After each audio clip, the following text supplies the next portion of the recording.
Hello everyone, this is Roli Pandey. CTET में CDP के previous year का क्वेश्चंस का हम प्रैक्टिस कर रहे हैं, जिसमें कि एक प्रीवियस ईयर कंप्लीट हो गया है। आज हम सेकंड प्रीवियस ईयर स्टार्ट करेंगे। तो स्टार्ट करते हैं। पहला क्वेश्चन है हमारा, डेवलपमेंट इज अ यूनिडायमेंशनल, यूनिडायरेक्शनल, मोडिफिएबल या फिर टोटली जेनेटिकली प्री प्रोग्राम्ड। जो विकास है, डेवलपमेंट होता है, वो एक आयामी होता है या फिर एक दिशीय होता है, मतलब कि एक ही डायरेक्शन में होता है, या फिर विकास ऐसा है जिसमें कि बदलाव किया जा सकता है, या फिर विकास ऐसा है जो कि पूरी तरीके से आनुवंशिकता पर निर्धारित होता है, पूर्व निर्धारित होता है। मतलब आनुवंशिकता के आधार पर ही ये पहले से ही निर्धारित हो जाता है कि विकास किस तरीके से होगा। तो जैसा कि हम जानते हैं कि जो विकास है, डेवलपमेंट है, वो हेरिडिटी और इन्वायरमेंट, इन दोनों पे डिपेंड होता है। हेरिडिटी और इन्वायरमेंट इन दोनों पे डिपेंड होता है। तो ये वाला ऑप्शन तो हमारा बिल्कुल ही गलत है। ये भी गलत है और ये भी गलत है कि क्योंकि जो डेवलपमेंट है वो एक डायरेक्शन में नहीं होता है, ना ही केवल एक डायमेंशन होती है डेवलपमेंट की। तो डेवलपमेंट कैसा होता है? मोडिफिएबल होता है। मतलब कि डेवलपमेंट ऐसा होता है जिसमें कि बदलाव किया जा सकता है। क्वेश्चन नंबर 2 है हमारा, which of the following is definitely pre determined by genetics या फिर हेरिडिटी। इनमें से कौन सा ऐसा है जो कि पूरी तरीके से आनुवंशिकी द्वारा पूर्व निर्धारित होता है? तो पहला है चॉइस ऑफ फ्रेंड्स। नहीं, जो मित्रों का चयन है ये इन्वायरमेंट पे डिपेंड करता है, ना कि हेरिडिटी पे डिपेंड करता है। दूसरा है कलर ऑफ द आईज। तो ये हमारा राइट ऑप्शन हो जाएगा, क्योंकि जो आंखों का कलर है, आंखों का रंग है, वो पहले से ही डिटरमाइन होता है, पहले से ही निर्धारित होता है जेनेटिक्स के द्वारा। एकेडमिक सक्सेस है, इंटरेस्ट इन स्टडीज है और चॉइस ऑफ फ्रेंड्स, ये तीनों चीजें ऐसी हैं जो कि एनवायरनमेंट पे डिपेंड करती हैं, ना कि हेरिडिटी पे डिपेंड करती हैं। इसके अलावा जेम्स ड्रेवर ने एक डेफिनेशन दी थी, किसकी? आनुवंशिकता की। इन्होंने कहा था कि माता पिता की विशेषताओं का, माता पिता की विशेषताओं का बच्चों में हस्तांतरण होना, बच्चों में हस्तांतरण होना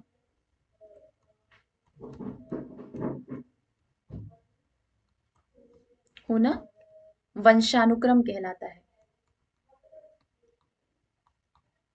वंशानुक्रम कहलाता है।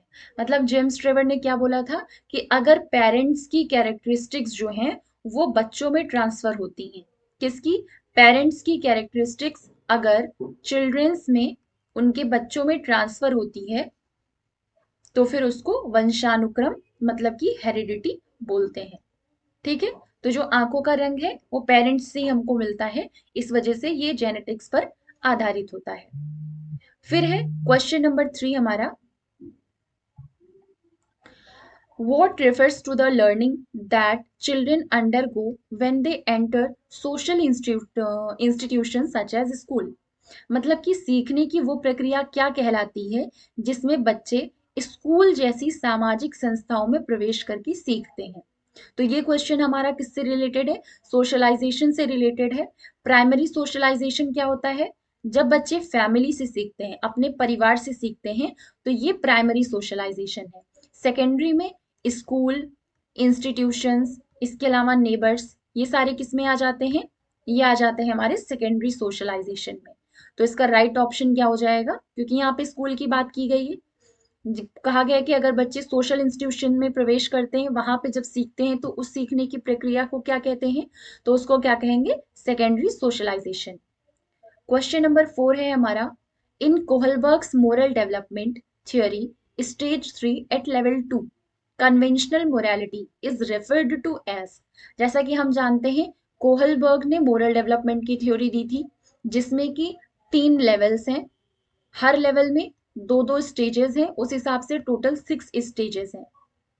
पहला लेवल क्या है? Pre conventional stage. दूसरा है कन्वेंशनल स्टेज। तीसरा है पोस्ट कन्वेंशनल स्टेज। जो पहला लेवल है वो है 4 से 10 साल तक, 4 से 10 साल के बच्चों के लिए। जो दूसरा लेवल है वो है 10 से 13 साल के बच्चों के लिए, और जो तीसरा लेवल है वो 13 से ऊपर के बच्चों के लिए। तो इन्होंने पूछा है कि जो लेवल 2 है उसमें स्टेज 3 कौन सी है। तो इसमें दो आती है लेवल 2 में। पहला good boy good girl orientation, दूसरा the law and order orientation. तो ये है स्टेज 3 और ये है स्टेज 4। तो स्टेज 3 का पूछा इन्होंने, तो राइट ऑप्शन हो जाएगा good boy and good girl orientation. अच्छा लड़का अच्छी लड़की अभिविन्यास, ये हमारा राइट ऑप्शन हो जाएगा। ठीक है। क्वेश्चन नंबर 5 क्या है? In Jean Piaget's theory, creation of new scheme on account of inability to understand the environment. अगर कोई भी हमारे इन्वायरमेंट में ऐसा कुछ हो रहा है जो कि समझ में नहीं आ रहा है, मतलब कि इनेबल है उस चीज को समझने में, तो फिर नए स्कीमा का क्रिएशन करते हैं। विद द एग्जिस्टिंग स्कीमा, पहले से जो स्कीमा एग्जिस्ट कर रहा है उसके सीख कर कर उससे नए स्कीमा का क्रिएशन करते हैं। ठीक। तो कहा है कि ये कौन सा, इसमें इनमें से किस चीज में होगा। तो जो हमारी नई नॉलेज है, नई नॉलेज को प्रीवियस नॉलेज के बेसिस पर जब मॉडिफाई किया जाता है तब उसको एकोमोडेशन मतलब कि समायोजन कहा जाता है। तो हमारा राइट ऑप्शन क्या हो जाएगा? ऑप्शन 1 समायोजन या फिर एकोमोडेशन। क्वेश्चन नंबर 6 है हमारा, अकॉर्डिंग टू जीन पियाजे which is a concept या framework that organizes and interprets information. Jean पियाजे के अनुसार इनमें से ऐसा कौन सा कॉन्सेप्ट है जो कि इंफॉर्मेशन को ऑर्गेनाइज करता है या फिर इंटरप्रेट करता है।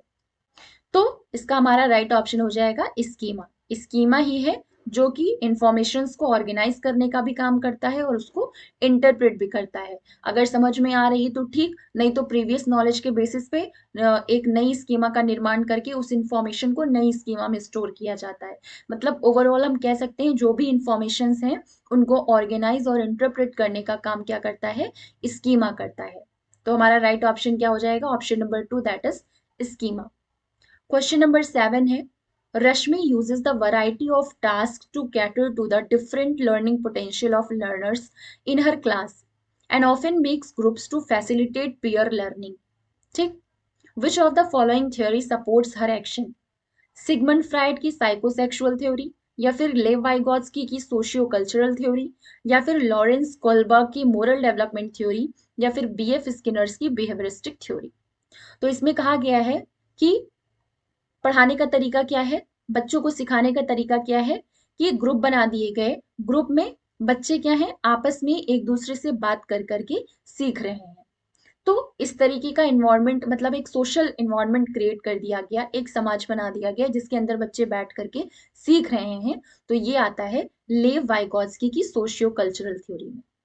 क्या है हिंदी में देख लेते हैं। रश्मि अपनी कक्षा में विद्यार्थियों की सीखने की क्षमता को ध्यान में रखकर, मतलब कि उसने ग्रुप बना दिया जो थोड़ा कम सीख जिनको थोड़ा कम आता है या जिन बच्चों से सीखना है, तो हाई और लो इस तरीके से बच्चों के इंटेलिजेंस के अकॉर्डिंग एक ग्रुप बना दिया। विभिन्न प्रकार के कार्यकलापों का उपयोग करती है और सहपाठियों द्वारा अधिगम को बढ़ावा देने के लिए समूह भी बनाती है। तो फिर समूह का निर्माण कर रही है सिखाने के लिए। तो ये आ गया हमारा लेव वाइगोत्स्की का सामाजिक सांस्कृतिक सिद्धांत के अंदर।